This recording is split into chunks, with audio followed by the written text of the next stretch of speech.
שזאת הפעם הראשונה שהצלחנו באמת לייצר שותפות אזורית, אמיתית, שתוכל לקדם את כל המרחב הזה.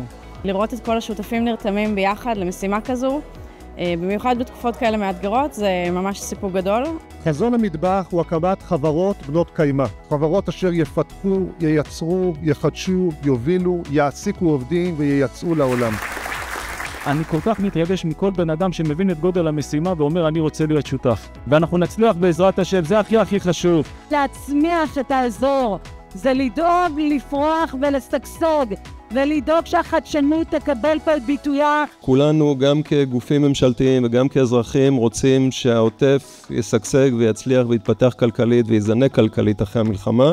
חבר'ה צעירים, בחורות ובחורים שיבואו ללמוד פה וליצור פה אקוסיסטם של חדשנות ושל יזמות. אנחנו נחזק את האקוסיסטם הזה בעזרת המטבח. איך אפשר לעזור או לעודד חברות בינלאומיות לחזק את החדשנות בתוך הנגב המערבי ולרתום אותם לכאן? בעבר החדשנות הזאת הייתה מבוססת אך ורק על חדשנות פנימית. כדי לעמוד בקצב החדשנות הנדרש מאיתנו ולהישאר מובילים בעולם, אנחנו חייבים לחדש כל הזמן. להצליח לשקם את החבל, להפוך אותו או להחזיר אותו לחבל משגשג וצומח. הציפייה שלנו מסטארט-אפים שיצמחו פה, אנחנו נשמח לסייע גם בידע הזה. הם יבנו תוכנית שמאפשרת למוצרים האלה בסופו של דבר להיות משווקים בעולם.